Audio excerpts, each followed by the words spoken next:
안녕하세요. 자동차의 모든 순간을 담는 카톡용의 에디터 조영규입니다. 대한민국에서 성공의 상징이자 아빠들의 드림카 하면 아마 한 열의 9은 제네시스를 떠올리실 거예요. 최근에는 제네시스 마그마 레이싱 때문에 이제는 모터스포츠, 차쟁이의 차로 좀 이미지 변신이 예상되고는 있지만 그래도 제네시스의 전통적인 포지션이라고 한다면 대한민국 성인 남자들의 가장 현실적인 드림카 이미지가 제일 크죠. 덕분에 불과 한 1, 2년 전 정도만 하더라도요, 제네시스는 중고차 시장에서 절대 꺾이지 않는 가격 방어의 끝판왕 이미지가 진짜 강했습니다. 중고 매물이 올라오면 거의 그 즉시 팔려나가고 딜러분들도 서로 매입을 하려고 막 줄을 서는 이런 상황이었는데요. 그런데 2026년 현재 중고차 시장의 분위기를 보면요, 상황이 완전 180도 뒤집혔습니다. 이제는 딜러들 사이에서 가장 무서운 재고라는 평가를 받는 게 이 제네시스인데요. 도대체 제네시스에 무슨 일이 생긴 걸까요? 오늘은 그 불편한 진실을 대단히 현실적인 수치로 파헤쳐 볼게요. 더 자세히 알고 싶으시다면 구독과 좋아요 눌러주시고, 그러면 영상 스킵하지 말고 함께 가시죠.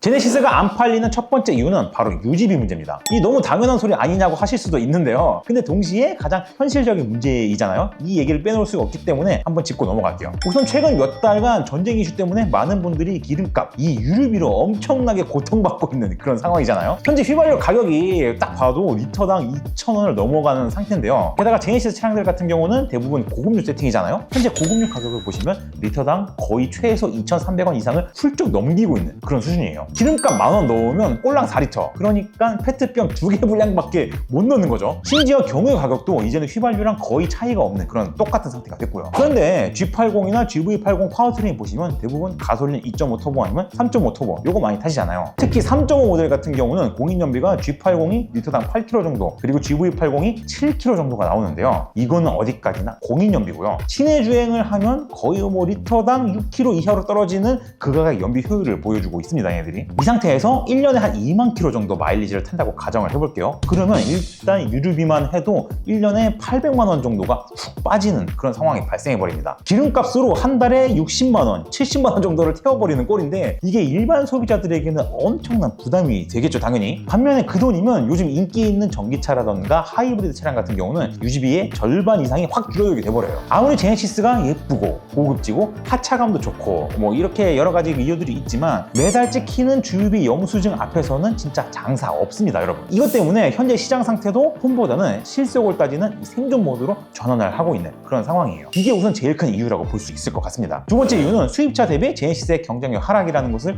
이유로 꼽을 수 있을 것 같아요. 현재 3천만 원 중반대 예상으로 중고차 시장을 살펴보면요, 이제는 제네시스 말고도 선택지가 너무나 많아지는 그런 상황입니다. 카이조의 데이터를 보시면 2020년식 전후로 분포된 BMW 5 시리즈라던가 벤츠 E클래스도 뭐 뚝딱 살 수 있는 그런 가격대가로 내려와 있거든요. 소위 말하는 하차감이라던가 브랜드 파워, 이거를 중요시하는 사람들한테는 있어서는요, 같은 3천만 원 중반 예산으로 제네시스 탈래? 아니면 BMW 벤츠 탈래? 라고 물어봤을 때 후자로 마음이 기울 수밖에 없다는 거는 뭐 어쩔 수가 없다는 거죠. 심지어 아우디 A6, 이 차량 중고 모델 같은 경우를 보시면요, 제네시스보다 오히려 더 싼 가격대까지 내려와서 정말 더 부담 없이 구매할 수 있는 그런 상황까지 와버렸어요. 그나마 좋게 생각해서 제네시스는 그래도 국산차니까 그래도 수리비는 훨씬 저렴하겠지? 이런 기대감을 갖고 구입하시는 분들도 있을 텐데요. 사실 제네시스 정도가 되면 이 정비 비용도 일반 현대기아 차 대비해서 한 1.5배, 많게는 2배 정도까지 좀 부품 가격이라던가 이런 비용들이 더 올라가게 됩니다. 물론 이제 뭐 수입차보다는 싸긴 싸겠죠. 하지만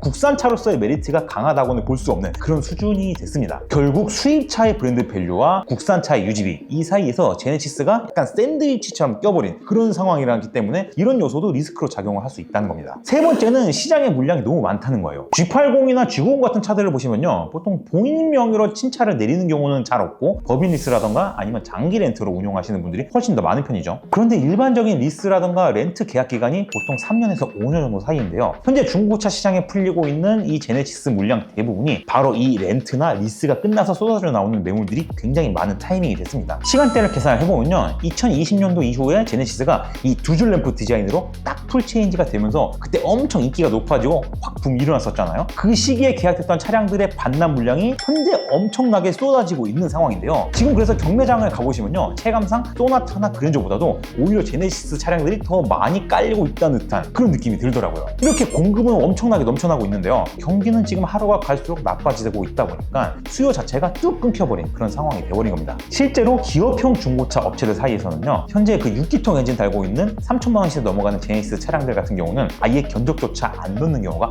허다하다고 합니다. 마지막으로 중고 감가 측면에서도 한번 살펴보겠습니다. F 세그먼트 대형 세단인 G90을 예로 들어볼게요. 2019년도에 페이스리프트 버전 기준으로 보면요, 당시 적당히 옵션을 넣은 G90 신차 가격이 한 9천만 원대 정도였거든요. 이 19년식 G90이 현재 중고차 시장으로 오게 되면 이제는 3천만 원대까지 가격이 떨어져 버립니다. 물론 주행거리에 따라서 가격 구간도 좀 차이가 굉장히 많이 나긴 하는데요, 신차 가격에서 무려 아반떼 2대 값이 공중분해가 돼버린 거예요. 물론 대형차 같은 경우는 신차 가격 자체가 비싼 만큼 감가 규모도 굉장히 크고 이미 큰 감가는 다 때려맞은 상태라서 이제 앞으로 추가적인 하락폭은 그렇게까지 커지진 않을 걸로 예상이 되긴 합니다. 하지만 이 대형차라는 카테고리 자체가 전기차나 하이브리드처럼 중고 시세의 패턴이 고정화된 게 아니기 때문에 여전히 불확실성이 존재한다는 거, 요거는 리스크가 클 수밖에 없어요. 물론 이걸 반대로 생각을 하면요, 중고로 구매하시는 분들께는 지금 딱 감가 실컷 두드려 맞은 이 대형차들을 내가 딱 좋은 타이밍에 줍줍할 수 있는 그런 적기이기도 합니다. 9천만 원대 고급 대형 세단을 3분의 1 가격으로 탈 수 있는 그런 기회니까요. 다만 소렌토 하이브리드 같은 차량처럼 손해보지 않고 감가를 지킬 수 있는 차를 원하신다면 제네시스는 여전히 위험한 선택지가 될 수도 있다는 점을 알아두셔야 될 것 같아요. 자, 어쨌든 정리를 한번 해볼게요. 현 시점에서 중고 제네시스는 분명 리스크가 큽니다. 고유가, 경기 불황, 그리고 공급 과잉이라는 3중고를 겪고 있으니까요. 물론 이걸 나중에 되팔 때 자신의 자산 가치로 보는 게 아니라 내가 순수하게 그냥 이 차를 이용한다, 이런 관점으로 보시면 9천만 원대에 육박하던 고급진 옵션과 승차감을 3천만 원대로 여전히 누릴 수가 있기 때문에 실제 사용자 측면에서는 뛰어난 가성비가 될 수도 있을 겁니다. 1대 차주가 이미 감가 폭탄을 두드려 맞으면서 차값의 60% 이상을 지불을 했고 그거를 2대 차주인 내가 혜택으로 가져가는 이런 상황이 돼버리니까요. 반면에 연간 2만 킬로미터 이상 장거리 주행이 많아서 기름값이 부담되거나 나중에 되팔 때 감가 걱정 없이 좀 안정적인 자산 가치를 지키고 싶은 그런 분들이라면 지금은 제네시스 같은 프리미엄 브랜드보다는 하이브리드 세단이라던가 SUV로 가시는 게 훨씬 더 안정적인 선택지가 되겠죠. 어쨌든 오늘 영상 보시고요, 내 주행거리나 예산에 제네시스가 과연 맞을까? 이거 좀 아리까리 하신 분들은 카톡용 영상의 하단 더보기라는 링크를 통해서 연락 한번 주세요. 그러면 24시간 무료로 응대해 주시는 분들이 여러분 조건 따져가면서 손해 안 보는 선택지만 딱 남겨드리고 있으니까 편안하게 문의를 남겨주시면 될 것 같고요. 지금까지 자동차의 모든 순간을 담는 곳 카톡용이었습니다. 감사합니다.